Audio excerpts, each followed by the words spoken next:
예, 안녕하세요. 반갑습니다. 회복을 돕는 남자 바르실레입니다. 예, 오늘 같이 나눌 주제는 이혼해야 할까요? 이혼해야 할까요? 라는 질문입니다.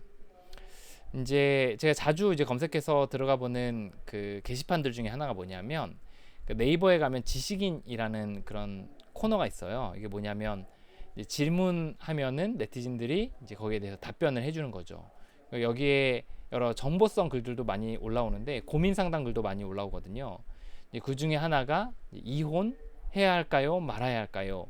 라는 고민입니다. 그러면 이제 거기에 대해서 사람들이 가타부타 이런저런 생각들을 이렇게 나눠요.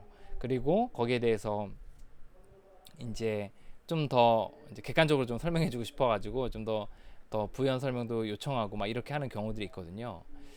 그 또 실제 이제 유튜브나 이런 데서도 이제 그 많은 사람들이 검색하는 그 키워드라 그러죠. 검색 키워드의 양들을 이렇게 조사하는 것들이 있는데 이제 그것들 중에서 이 이혼에 대한 상담이 또 고민들이 굉장히 상위에 이렇게 랭킹되어져 있는 거를 볼 수가 있어요.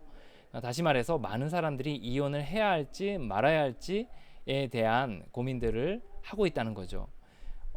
뭐 많은 사람들이 뭐 이혼에 대한 그 고민을 한두 번쯤은 안 해본 사람이 어디 있겠냐 이렇게 얘기할 수도 있지만 또 이혼에 대해서 정말 진지하게 고민하고 있는 사람들도 또 실제 많이 있거든요. 그래서 오늘은 이혼에 대한 이야기 좀 나누도록 하겠습니다. 오늘 이혼을 해야 할까요? 라고 아마 여러분 각자가 물으시고 이제 자신의 처한 상황에 대해서 이제 어떻게 판단을 내려야 될지에 대해서 굉장히 많이 고민을 하시고 있을 거예요. 이 영상을 보고 있는 분들이라면. 그런데 이제 오늘 저희가 이혼을 해야 할까요? 말아야 될까요?에 대한 그 저희들의 또 저의 또 어떤 생각들, 해안들은 뭐냐면 이거는 이혼을 해야 할까요? 말아야 될까요?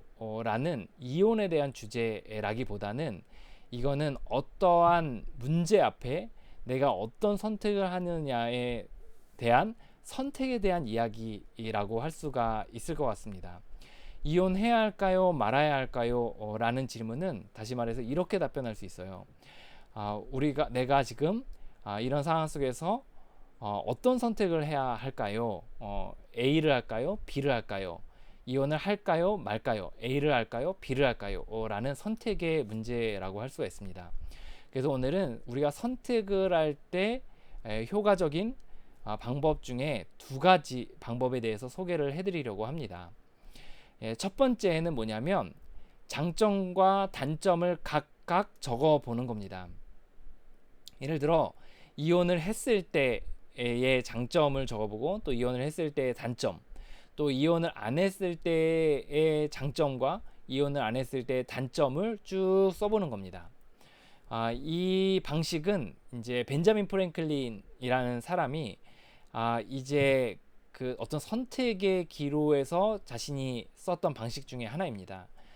그래서 장점과 단점을 비교해서 쭉 살펴보는 거죠. 그러니까 내가 A라는 선택을 했을 때와 B라는 선택을 했을 때를 면밀하게 좀 이렇게 살펴보는데 이게 머리로 선택을 그냥 생각만 했을 때는 장점과 단점이 잘 보이지가 않고 어느 한쪽으로 이렇게 치우치게 되는 경우들이 많이 있거든요. 그런데 이거를 종이 위에 장점과 단점을 또 A라는 선택을 했을 때와 B라는 선택을 했을 때를 각각 쭉 적어 내려가기 시작하면 거기서 이제 여러 생각하는 바들이 이제 달라지게 된다는 거죠. 그래서 자기의 감정으로는 지금 당장 이혼을 해야 될 것 같은 느낌이었는데 장점과 단점을 비교해 보니 또 A와 B의 선택들을 장점과 단점의 기준으로 비교해 보니까 네, 지금을 이혼하는 것보단 안 하는 게 낫겠다라는 판단으로 바뀔 수 있다는 거죠. 때로는 이혼하지 말아야겠다고 생각을 했는데 또 장점과 단점을 쭉 적어봤을 때 정말 내가 지금 당장 이혼하지 않으면 큰일 나겠구나라는 생각이 들 수도 있다는 겁니다. 장점과 단점을 이제 각각의 그 선택의 순간에 대해서 이렇게 했을 때 좀 더 감정에서 빠져나와 객관적으로 상황들을 좀 살펴볼 수 있게 된다는 겁니다. 그래서 늘 이 부분은 효과적인 방법 중에 하나라고 할 수가 있습니다. 그런데 이게 그 전부냐?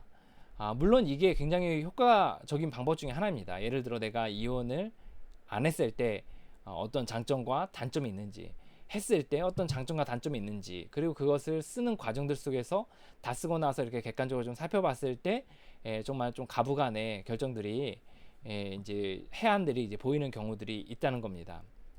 이제 두 번째의 방식은 있는데요. 이제 그 스틱이라는 책을 썼던 하디 형제라는 형제가 있어요. 이 스틱은 뭐냐면 사람들에게 어떻게 하면 내가 전하는 어떤 스피치나 연설이나 어떤 슬로건들이 머리에 착 달라붙게 할 수 있는가에 대한 어떤 어떤 커뮤니케이션에 대한 또 특별하게 어떤 슬로건 또는 뭐 광고 또는 연설 이런 슬로건에 대한 이제 이야기이거든요. 또 커뮤니케이션에 대한 이야기인데 이제 이 책을 썼던 이 하디 형제라는 형제가 있는데 이 형제들이 이 선택에 대한 책을 썼어요. 그래서 자신 있게 선택하라 이런 제목인가요? 뭐 그런 책을 썼는데 그 책의 선택의 여러 방식들에 대해서 이제 우리가 지혜를 얻을 수 있는 두 번째 방식을 얻을 수가 있습니다. 하디 형제가 제안했던 두 가지 방식은 뭐냐면 선택안들을 넓혀라 라는 선택이었습니다. 이야기였습니다. 그 무슨 말이냐, 우리가 이혼에 대한 이야기를 나눌 때 보통 하냐 마냐를 가지고 고민을 한다는 거예요. 그래서 내가 이거를 지금 당장 해야 되는지 아니면 하지 말아야 되는지 이런 걸 가지고 고민을 한다는 거죠. 그래서 이제 둘 개 중에서 고민을 하다가 결국은 둘 중에 하나를 선택하고 이혼을 하지 않고 살아갈지 아니면 이혼을 할지에 대해서 결정을 내린다는 겁니다. 그런데 이제 하디 형제가 얘기했던 것은 무엇이냐면 그 하냐 안 하냐의 선택의 여러 주변에 그 외에 또 다른 선택들을 할 수 있는 것들이 많이 있다는 거예요. 그래서 선택의 폭들을 넓히라는 거죠. 예를 들어 우리가 이제 뭐 예를 들어 회사원들이 있는데 저녁에 오늘 저녁에 그 회식을 할 거냐 말 거냐에 대해서 이제 고민을 많이 한 거죠. 그래서 그러면 이제 안 하는 쪽으로 기울 수도 있고 또 하는 쪽으로 기울 수도 있는 거죠. 그런데 보통의 사람들은 이 두 가지만을 가지고 부를 가지고서만 결정하는데 사실 좀 더 또 효과적으로 하기 위해서는 선택의 폭을 넓힐 수 있다는 거예요. 예를 들어 가고 싶은 사람만 간다, 또는 약속을 좀 더 많은 사람들이 참여할 수 있는 날짜로 잡는다, 아니면 뭐 요새는 온라인이 많이 활성화됐으니까 각 온라인으로 모여서 각자의 집에서 또 뭐 차 한잔 하면서 각자 이렇게 식사를 하면서 어떤 그 분위기를 낸다. 하지만 화상으로 연결돼서 온라인으로 한다. 뭐 이런 여러 가지 많은 방식들이 있다는 겁니다. 그래서 좀 더 효과적인 방식을 선택할 수 있다는 거예요. 사실 이 이론은 그 스티븐 코비의 성공하는 사람들의 7가지 습관이라는 것에서도 사실 나오는 이론 중에 하나예요. 우리가 선택을 할 때 예를 들어 이제 뭐 형제가 싸웠다고 칩시다. 그래서 형제는 이제 치킨을 먹으려고 하고 그리고 또 B라는 형제는 이제 피자를 먹으려고 하는 거예요. 그래서 이것이 피자냐 치킨이라는 두 가지 선택안을 두고서 서로 싸운다는 거죠.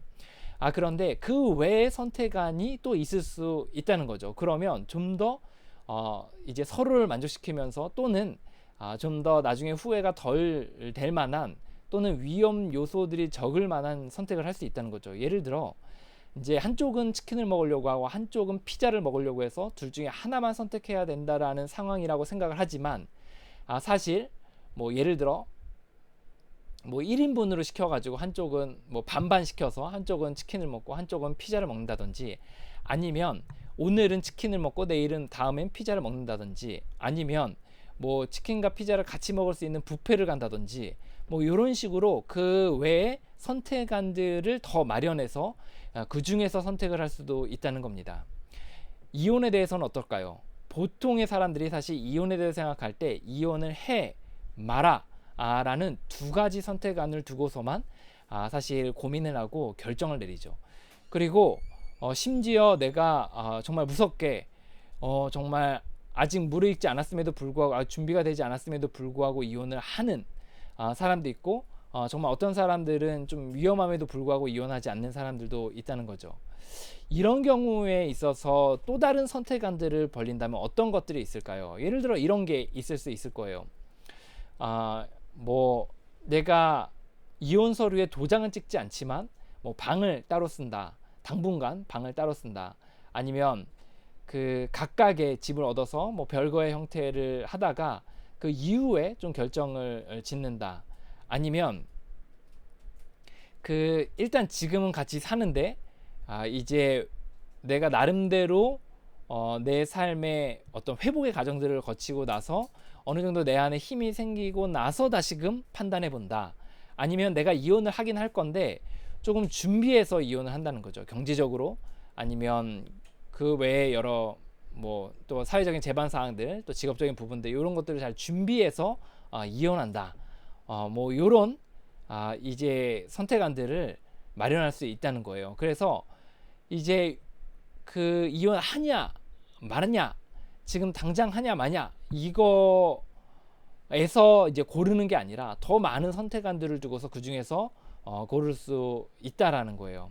그래서 이혼에 대해서는 우리가 생각할 때 이제 첫 번째로 우리가 이야기 나눈 것은 이제 장점과 단점을 각각을 이제 한번 적어보라는 거죠. 그리고 거기서 한번 생각을 해보면 여러 인사이트들을 얻을 수 있습니다. 물론 이제 뭐 장점과 단점이 뭐 한쪽에서 많이 나왔다고 해서 그냥 딱 당장 이혼하고 뭐 이혼 안 하고 이런 게 아닐 수도 있지만 적어도 좀 더 상황을 지금보다는 좀 더 객관적으로 볼 수 있다는 거죠. 또 하나는 이제 이혼을 해야 되냐 말아야 되냐 가지고 굉장히 고민을 많이 하는 순간에 단순히 두 개의 흑백 논리로 또 양비론으로 이렇게 보는 것이 아니라 그 외에 제 3의 선택안들에 대해서 선택할 폭의 확장들을 한번 해놓을 필요가 있겠다. 그리고 거기서 선택하면 좀 더 디테일하게 좀 더 만족도 높게 선택을 할 수 있겠다라는 겁니다. 그래서 그 두 번째 방식을 또 사용해서 우리가 할 수 있다는 거예요. 우리가 선택을 할 때 아주 좀 신중한 것이 필요하죠.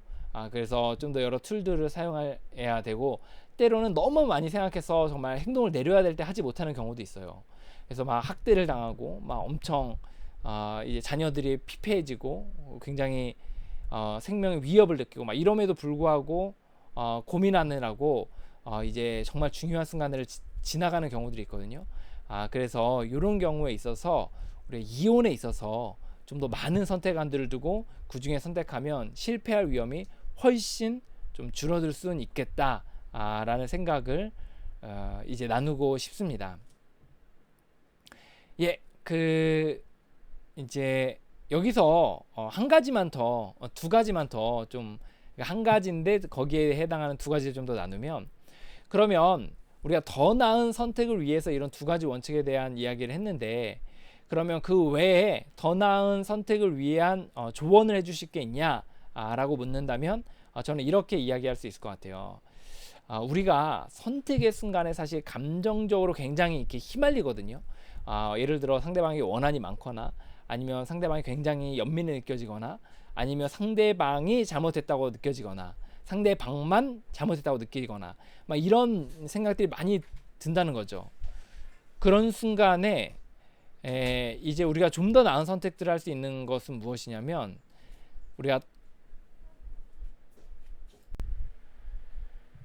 더 나은 선택을 위해서 사실 이제 그 할 수 있는 조언들 몇 가지 좀 이야기하면 첫 번째 제가 그러니까 이혼에 대해서 여러분 고민하시잖아요. 그럼 거기서 더 나은 선택을 할 수 있도록 제가 좀 조언하고 싶은 것 중에 제안하고 싶은 것 중에 하나는 좀 더 그 떨어져 있는 시간들이 좀 필요해요. 그러니까 공간적으로뿐만 아니라 공간적으로 꼭 굳이 공간적으로 아니더라도 좀 시간을 두고 혼자서 잠잠하게 이제 좀 보내는 시간들이 필요하다는 거죠. 그래서 뭐 그게 뭐 공간적으로 떨어져 있는 것도 좋고요. 또 어떤 시간적으로도 좀 이렇게 긴 시간 동안 이렇게 좀 보면서 뭐 몇 개월 동안 좀 지켜보면서 또 뭐 상대방을 지켜본다 이거보다는 이제 내 자신을 좀 살피고 내 마음의 동기들을 좀 살피고 또 내 마음을 이렇게 또 살피면서 이렇게 요것들을 충분하게 좀 생각해 볼 수 있는 시간들을 좀 갖는 게 필요하다. 그래서 그 선택의 순간에 있어서 우리가 할 수 있는 것은 좀 그 결정하기 이전에 좀 시간을 텀을 벌리고 거기에 대해서 좀 생각하는 시간들을 좀 갖는 것들, 또 이런 것들이 또 특별히 내 자신의 마음들을 잘 살펴보는 것들이 필요하다는 거죠. 그래서 좀 시간을 좀 벌려서 이렇게 둘 필요가 있겠다.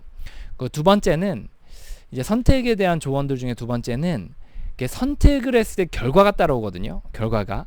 근데 이제 우리가 우발적으로 이렇게 선택하는 게 아니라 이제 우리가 선택을 하면 사실 선택에 있어서는 결과가 따라와요. 예를 들어 같이 살기로 하면 어쨌든 얼굴을 봐야 되는 거잖아요. 이혼을 하게 되면 어떤 자립형으로 살아야 되는 거잖아요.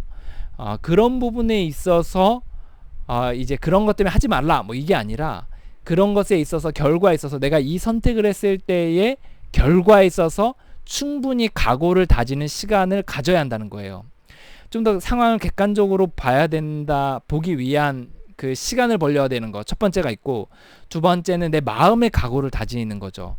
내가 이 선택을 했을 때 따라오게 될 그 결과들에 대해서 내가 충분히 감당 또 하겠다라는 그런 마음, 이런 결단할 수 있는 각오를 다짐할 수 있는 시간들이 필요하다는 겁니다. 그래서 저는 이제 선택의 순간에 이 두 가지를 좀 기억하시면서 시간을 선택 이전에 좀 벌리고, 그리고 선택했을 때의 결과에 대해서 충분히 감당하겠다라는 각오를 다지는 시간들이 필요하겠다라는 이야기를 좀 나누도록 하겠습니다. 오늘은 그 이혼을 해야 할까요? 라는 질문에 있어서 수많은 많은 케이스들이 있겠지만, 특별히 이혼에 대한 이야기는 특별히 선택에 대한 이야기와 일맥상통한다. 그래서 선택에 대한 이야기의 또 원론적인 이야기들을 조금 나누고 여러분의 삶에 적용해 볼 수 있도록 하는 시간들을 가졌습니다. 오늘 여기까지 나누도록 하겠습니다. 당신의 삶을 응원합니다. 화이팅입니다.